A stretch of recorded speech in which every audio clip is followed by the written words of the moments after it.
Hi guys! Ngayong araw nga ay magngungulit ako sa aking mga fur babies. Kakatapos ko lang maghatid ng aking asawa. Hinatid ko siya papuntang work.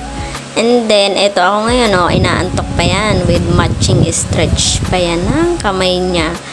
Ngayon ay, ayan nga, bago ako maglinis ng bahay at bago ko simulan yung mga gawaing bahay dito sa aming munting tahanan, ay mangungulit muna ako sa mga pango at sa isang retokada kong aso, isang retokada kong alaga.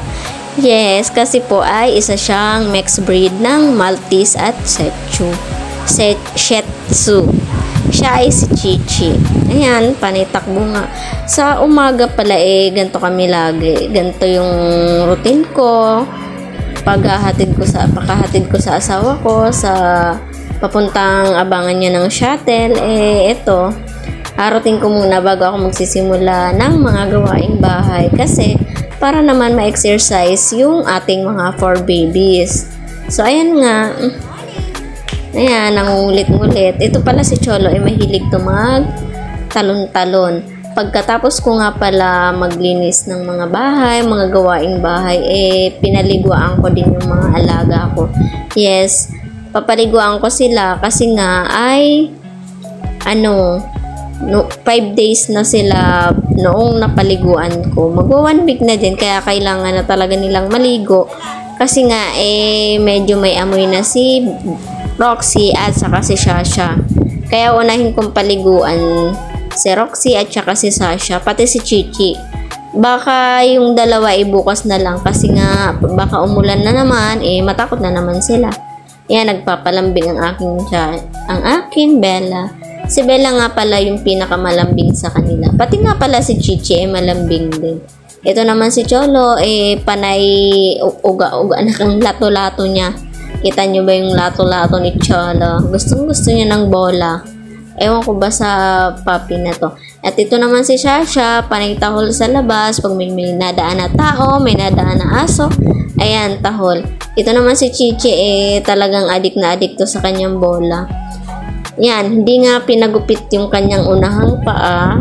Kaya, kung namamasdan nyo, kung nakikita nyo, yung niya lang, yung likod lang, parting likod lang ng paa niya, yung nagupitan ng asawa ko kasi nga ayaw niya talagang magpahawak sa unahang paa.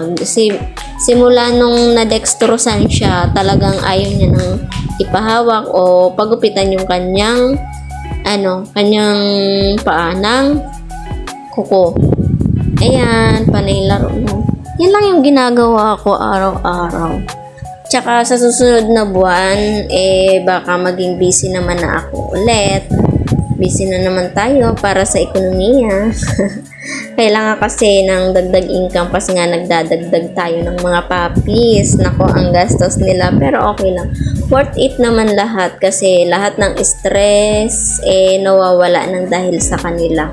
Sobrang mapagmahal ng mga alaga natin. Tsaka makita ko lang sila na healthy. Ayan, napakasaya ko talaga. Yan, simula nung nag-resign ako sa trabaho, ito na talaga yung libangan ko. Nauna lang si Chichi. Sumunod naman si Sasha, hanggang nasundan ni Cholo, hanggang sa naging 5 sila. Yung dalawa pala, anak ni Cholo at saka ni Sasha. Tapos yung mga anak naman nila ni Chichi, inirehome namin yung gawa ng baka hindi rin namin kayanin. Ayun. Tapos, ayan, si Sasha, ginupitan, ang iksi-iksi na buhok. So, ayan guys, maraming salamat. At paalam na muna sa inyo kasi nga, maglilinis muna ako ng bahay at magpapaligo ako ng 3 yan. See you in the next vlog guys. Thank you very much. Maraming salamat.